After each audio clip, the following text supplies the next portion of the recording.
Hola hermanos, ¿qué tal? Dios les bendiga. Espero que estén muy bien y que estén teniendo una bonita tarde.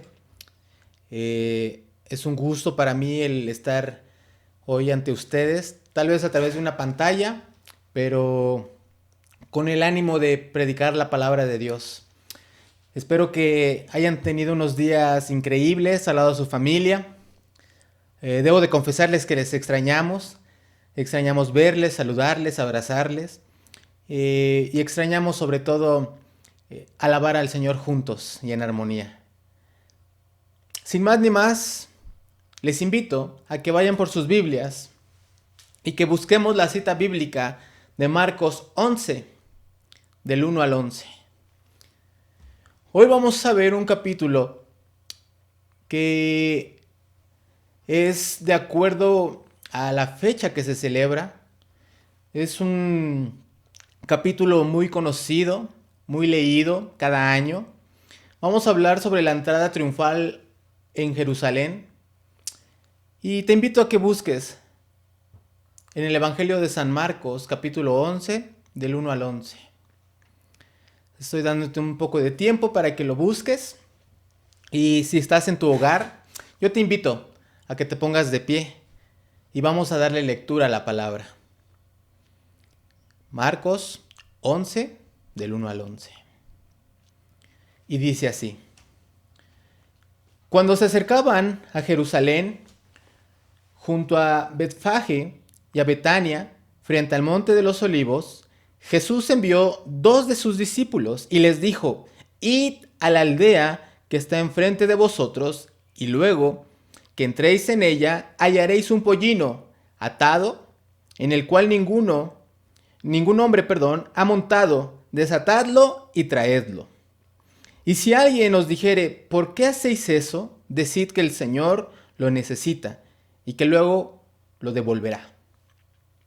Fueron y hallaron el pollino atado afuera de la puerta en el recodo del camino y lo desataron. Y uno de los que estaban allí les dijeron: ¿qué hacéis desatando el pollino? Ellos entonces le dijeron como Jesús había mandado, y los dejaron. Y trajeron el pollino a Jesús y echaron sobre él sus mantos, y se sentó sobre él. También muchos tendían sus mantos por el camino, y otros cortaban ramas de los árboles y las tendían por el camino. Y los que iban delante y los que venían detrás daban voces diciendo: ¡Hosana! Bendito el que viene en el nombre del Señor. Bendito el reino de nuestro Padre David que viene. Hosana en las alturas. Y entró Jesús en Jerusalén y en el templo, y habiendo mirado alrededor todas las cosas, como ya anochecía, se fue a Betania con los 12. Vamos a hacer una oración. Amado y buen Dios, agradecemos este tiempo ágape que tenemos en nuestros hogares. Te agradezco por cada una de las familias que están reunidas. Yo te pido que hables a nuestros corazones. Tú, nuestro Dios y Rey soberano, tienes algo para nosotros en este día. Abrimos nuestro corazón y nuestra mente es receptiva a tu mensaje, Padre nuestro. Te pedimos, Señor, que hables a nuestras vidas. Te damos gracias en el nombre de Cristo Jesús. Amén y amén. Muy bien, hermanos. Este pasaje, como les decía en un principio, es muy conocido. Es uno de los 3 eventos que se narran en los 4 evangelios, juntamente con la alimentación de los 5,000 y la resurrección de Cristo. También a este evento, les decía, se le conoce como la entrada triunfal en Jerusalén o el Domingo de Ramos. Y esto lo podemos encontrar, como te decía, en los 4 evangelios, en Mateo capítulo 21, del versículo 1 al 11, en Marcos 11, del 1 al 11, el que acabamos de leer, Lucas 19, versículo 28 al 44, y Juan capítulo 12, del versículo 12 al 19. En los 4 evangelios podemos hallar este evento, pero hoy quiero hablarte sobre Jesús como un rey, en primer lugar. Y en primer lugar, Marcos nos presenta a Jesús como un rey soberano sobre todas las cosas. Y vamos a leer el versículo del 1 al 3. Cuando se acercaban en Jerusalén, junto a Betfage y a Betania, frente al monte de los olivos, Jesús envió 2 de sus discípulos y les dijo: id a la aldea que está enfrente de vosotros, y luego que entréis en ella hallaréis un pollino atado, en el cual ningún hombre ha montado. Desatadlo y traedlo. Y si alguien os dijere: ¿por qué hacéis eso?, decid que el Señor lo necesita y que luego lo devolverá. Podemos observar, hermanos, en el contexto que Jesús venía de Jericó, donde tuvo un encuentro con un ciego llamado Bartimeo. Iba con sus discípulos rodeado de una gran multitud, y cuando se encontraba aproximadamente a unos 3 kilómetros de Jerusalén, cerca de Betfage, como dice la Biblia, y Betania, aldea donde vivía Lázaro y sus hermanas, Marta y María, y donde Jesús recientemente había resucitado a Lázaro, Jesús da la orden a sus discípulos de ir a la aldea de enfrente y que ahí iban a encontrar a un pollino atado y que tenían que desatarlo y llevárselo. Pero vamos a analizar este texto y vamos a pensar: ¿cómo es posible que Jesús, estando en otro lado, tenía meses que no visitaba esta ciudad? ¿Cómo es posible que Jesús supiera todo esto? Es una buena pregunta. Pues la respuesta es que Jesús tiene un conocimiento sobrenatural. Pues Jesús es Dios, hermanos. Y Él sabe y tiene conocimiento de toda su creación. Él conoce la ubicación de cada uno de sus pollinos. Y no solo eso, Él tiene el conocimiento de sus dueños también. No hay nada fuera de nuestro Señor que Él no sepa. Hermanos, nuestro Señor lo sabe todo. Él controla todo y no hay nada fuera de Él. No hay nada que esté fuera de su control. También podemos observar que Jesús quería hacer saber a sus discípulos y también a nosotros que Él tiene el control de todo. Pues Él es Rey soberano sobre todas las cosas, sobre toda la creación. Él es Rey soberano. Él tenía control desde lo más mínimo, como lo es ese pollino, ese burrito, y el control de todo lo que estaba por acontecer. Este, hermanos, era el inicio del evento que marcaría nuestra historia, que marcaría nuestra vida terrenal y nuestra vida futura con Él. Como bien les había dicho, no existe nada que esté fuera del control de nuestro Rey soberano.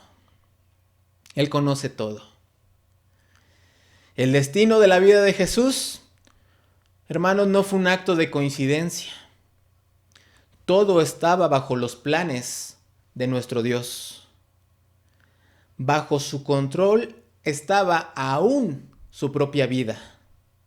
Y podemos ver en Juan, capítulo 10, versículos 17 al 18, que dice: por eso me ama el Padre, porque yo pongo mi vida para volver a tomarla. Nadie me la quita, sino que yo de mí mismo la pongo. Tengo poder para ponerla y tengo poder para volverla a tomar.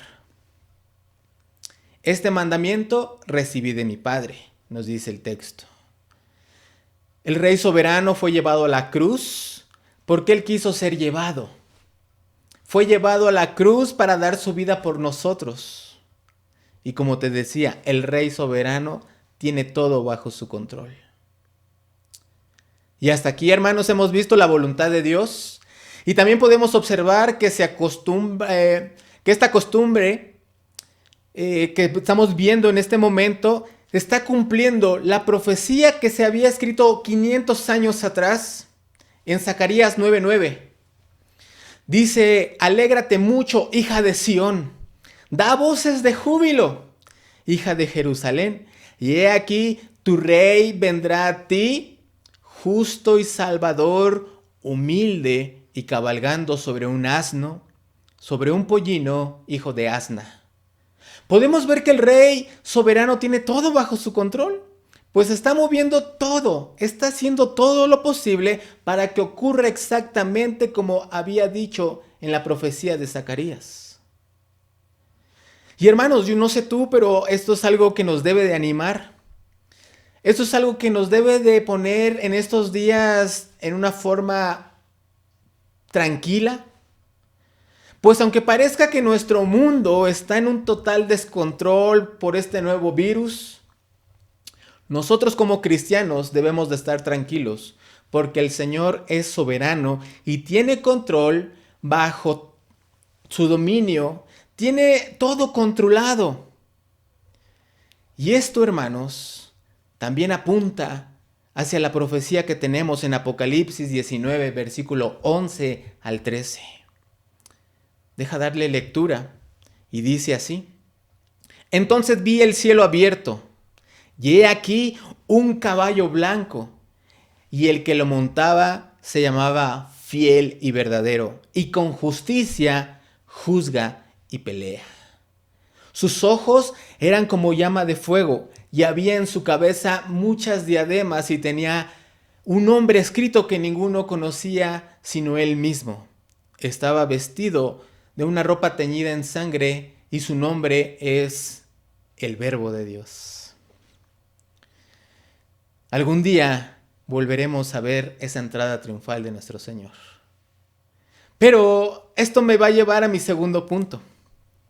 Ahora vamos a ver los que clamaban al rey y cómo clamaban. Y esto lo vemos en el versículo 7 al 10 de nuestro capítulo 11 en el Evangelio de San Marcos, y dice así: Y trajeron el pollino a Jesús y echaron sobre él sus mantos, y se sentó sobre él. También muchos tendían sus mantos por el camino, y otros cortaban ramas de los árboles y las tendían por el camino. Y los que iban delante y los que venían detrás daban voces diciendo: Hosana, bendito el que viene en el nombre del Señor. Bendito el reino de nuestro padre David que viene, Hosana en las alturas. Todo esto sucedió, hermanos, en el tiempo de la Pascua. Y el comentarista Barclay nos dice que en Jerusalén y todo el país de alrededor estaba abarrotado de peregrinos. Y 30 años después, un gobernador tuvo que hacer el censo de los corderos que se mataron en Jerusalén en aquellos días, y se descubrió que su número se aproximaba al 250,000. Podemos ver, como dice el Evangelio de Mateo, que eran multitudes los que iban delante y los que venían atrás de él, y que gritaban y aclamaban a Jesús diciendo: Hosana. Esto lo podemos ver en Juan 12:9, la información sobre este tipo de personas que venían con Jesús. ¿Quiénes eran? Y vamos a Juan 12:9 y nos dice: gran multitud de los judíos supieron entonces que él estaba allí y vinieron, no solamente por causa de Jesús, sino también para ver a Lázaro, a quien había resucitado de los muertos. Juan nos dice que esta gente que estaba en casa de Lázaro eran curiosos, que querían ver a Lázaro vivo, y tal vez venían con Jesús o se habían adelantado, ya estaban en Jerusalén, y cuando lo vieron venir empezaron a gritar eufóricos y llenos de alegría. Algunos tendieron sus mantos para recibirle. Hoy lo podemos ejemplificar como la típica alfombra roja, donde caminan esas personalidades, esos famosos, esos reyes, esos gobernantes. Y otros, nos dice la Biblia, que tendieron ramos o palmas para darle la bienvenida a un rey. Y esto es algo típico de aquellos tiempos, una costumbre, y lo podemos ver en el segundo libro de Reyes 9:13, cómo le dieron la bienvenida a un rey. Y toda esta gente gritaba unánime: Hosana, Hosana. Pero, ¿qué significa Hosana? Bien, esta palabra Hosana significa sálvanos, ahora. Sálvanos ahora. Ellos habían entendido que en ese momento que había entrado su Mesías, el esperado por tantos años, al que cantaban y entonaban el Salmo 118:25. Dice, bendito el que viene en el nombre de Jehová, desde la casa de Jehová os bendecimos. Este salmo lo cantaban años y años esperando al Mesías. Y cuando vieron entrar a Jesús dijeron, es nuestro Mesías. Y gritaban, Hosana. Esa es la reacción del pueblo que tuvo en esos momentos. Por un lado, mucha gente, multitudes, gritaban, Hosana. Pero también vemos la reacción de otros, los fariseos. Y esto lo podemos ver en Lucas 19:39. En Lucas 19:39 nos muestra la reacción de los fariseos. Y dice que algunos de los fariseos que estaban entre la gente le reclamaron a Jesús cuando empezaron a escuchar todo esos gritos de alegría, esos cantos. Le reclamaron a Jesús y le dijeron, Maestro, reprende a tus discípulos.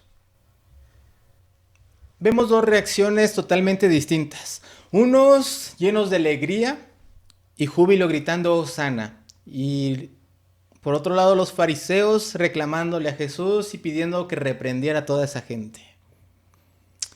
A primera vista podríamos tratar de rescatar la acción del pueblo y verla como algo agradable.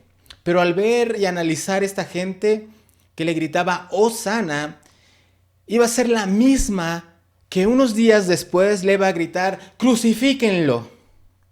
Estas personas se dieron cuenta que este no era el Mesías que estaban esperando. Ellos pensaban y querían un rey que les volviera a traer el esplendor y toda la prosperidad que habían tenido en los tiempos de David y de Salomón. Ellos estaban buscando un líder político que los liberara del gobierno romano. Pero cuando vieron que Jesús no vino a derrotar a ningún gobierno, sino a ceder bajo su dominio y a manos de ellos morir por el pecado de todos nosotros, estas personas se decepcionaron, pues Jesús, en vez de atacar a ese poderoso ejército romano, él atacó su religión vacía. Esta gente no estaba preparada para que un Salvador muriera en lugar de ellos. Ellos no estaban preparados para que este rey pusiera en evidencia la magnitud de su pecado, su total incapacidad para arreglar su cuenta con Dios. El Mesías que ellos deseaban era el Mesías que podía alimentar a una multitud con 5 panes y 2 peces. Era ese Mesías que podía resucitar a un muerto. Querían un hombre de milagros. Y ese es el Mesías que mucha gente quiere hoy en día. Y no el que sustituye a los pecados nuestros muriendo por ellos en una cruz. Buscan un Mesías que encajara con un estilo de vida, con sus pensamientos terrenales, pero se toparon con un Mesías que los confrontaba con su pecado, con un Mesías que los llamaba al arrepentimiento y a la fe. Así que esta gente sí estaba clamando al Rey verdadero, al Rey de la gracia, al Rey del perdón, pero lo estaban haciendo con una motivación equivocada. Ellos no sabían quién era Jesús. Eso es lo que está pasando en nuestros días. Muchos hablan de Dios, claman y cantan con fervor a un Dios que solamente vive en su imaginación, pero no habita en su corazón. Hermanos, Cristo no es un rey que está dispuesto a nuestra agenda, a nuestras órdenes. Él no es un rey que esté sujeto a nuestras órdenes, a nuestros decretos. Él es el rey que vino a esta tierra a morir en una cruz para pagar nuestra deuda con la justicia de Dios. Librarnos de la esclavitud, del pecado y transformar nuestros corazones egocéntricos en corazones amantes y humildes. Y esto, hermanos, me lleva al tercer punto, la reacción del Rey soberano. Dice en Marcos 11:11, Y entró Jesús en Jerusalén y en el templo, y habiendo mirado alrededor todas las cosas, como ya anochecía, se fue a Betania con los 12.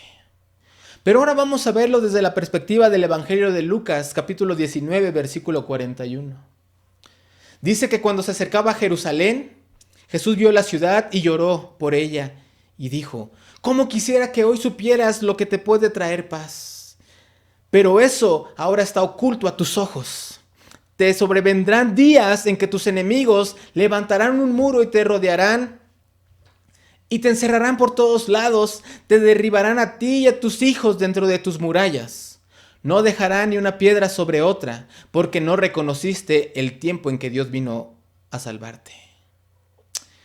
Hermanos, nos dice que el rey soberano, al ver esta ciudad, lloró.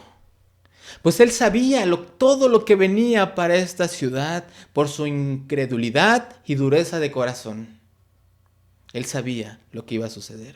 Y 40 años después, el general Tito sitió la ciudad de Jerusalén en una fiesta de Pascua. Cuando estaba llena de peregrinos, no dejaban entrar ni salir a nadie. Durante meses cerraron a tal punto, hermanos, que las personas, dice el historiador Josefo, que estas personas agarraban las correas y sus calzados y los cosían para comérselos. Y en el año 70, los soldados romanos entraron con violencia a destruir todo, y entre ellos el templo, donde no quedó piedra sobre piedra. Y se calcula que aproximadamente 1 millón de judíos murieron en aquella masacre. Y los que sobrevivieron fueron vendidos como esclavos. El rey soberano lloró mientras contemplaba la ciudad que Dios había escogido para hacer morar allí su nombre. Cristo lloró por la incredulidad y la dureza de ese pueblo que le clamó con tanto entusiasmo como al rey al entrar en Jerusalén para dar su vida al rescate de todos. Pero hoy quiero concluir con esta pregunta: ¿cómo es que Jesús se siente hoy en día por nuestra vida? ¿Cómo se sentirá Jesús en nuestros cultos? ¿Cómo se siente Jesús en nuestro tiempo ágape? ¿Cómo se siente Jesús con nuestras vidas? Yo sé que hay muchas personas que están agradecidas por este tiempo, por privarlos de ir a una iglesia, por no congregarse. Hay personas que se gozan por no estar en un culto cantando y soportando una prédica en vivo. Pero también sé que hay un remanente que se ha esforzado y se ha reunido en sus casas, y allí eleva su voz a Dios en alabanza y doblan sus rodillas, porque saben que la única forma de poder salir avantes ante esta crisis, ese remanente que ataca las órdenes que se les da y que a pesar de todo, de tener poco, reconoce que todo lo que tiene es porque Dios se lo dio. Y aún está dispuesto a recoger una ofrenda y diezmo desde sus hogares.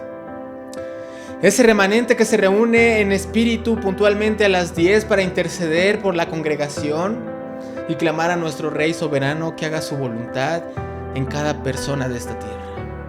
Ese remanente que puede declarar en este día: Hosana al Señor en las alturas. Hosana, sálvanos, Señor, ven pronto por tu iglesia. Que nuestro deseo es conocerte y morar contigo. Hosana a nuestro Rey soberano. ¿Qué te parece si oramos, meditando en esta palabra? Inclina tu rostro. Señor, te damos gracias. Agradecemos tu amor. Agradecemos, Padre, la vida de mis hermanos que están congregados ahí en su casa. Yo te quiero dar gracias, Padre, por la vida de cada uno de ellos, que a pesar tal vez de la incomodidad, que a pesar de estos tiempos difíciles, ellos han tomado la decisión de seguir congregándose como iglesia, ahí en su sala, ahí en sus habitaciones. Yo te doy gracias por cada uno que ha sido obediente y que ha puesto en primer lugar tu nombre. Habrá muchos que digan Hosana, pero con un corazón vacío. Pero yo sé, mi Dios, que el remanente de renacimiento tiene a Cristo en su corazón, y por eso es que dobla sus rodillas y pide por todas las necesidades y por todo, Señor, lo que está pasando en este momento en el mundo. Te damos gracias, Señor. Yo te pido que bendigas a mis hermanos. Y si hay alguien que se ha alejado de Dios en estos días, que no lo busque por una conveniencia o por estar bien o por estar cómodo, yo te pido que sea el Espíritu Santo redarguyendo de pecado a cada uno de nosotros, para que podamos arrepentirnos y podamos tener esa comunión contigo y podamos estar contigo nuevamente. Y Señor, bendice a toda tu iglesia Renacimiento. Estamos en tus manos. Estamos, Señor, bajo tu propósito. Y hoy te queremos decir como iglesia que estamos dispuestos a oír tu voz y hacer lo que tú quieras. Te doy gracias en el nombre de Cristo Jesús. Amén y amén. Muy bien, hermanos, pues es un gusto poder compartir la palabra de Dios. Espero que podamos vernos pronto y yo te invito a que estés muy atento. Se viene la Semana Mayor y con ella vamos a tener algunas actividades. Así es que yo te invito a que estés atento a nuestra red de comunicación a través del WhatsApp. Y ahí vamos a estar informándote de todo lo que estamos planeando como iglesia, como pastores. Y algo también te quiero pedir, que no mengue la oración, que nos fortalezcamos y sigamos adelante, porque el Señor está con nosotros. Les mando un saludo, un abrazo, también de parte de mi esposa. Les amamos y les queremos ver pronto. Y créanme, los vamos a ver pronto. Que Dios les bendiga y nos vemos cuando Dios quiera. Hasta luego.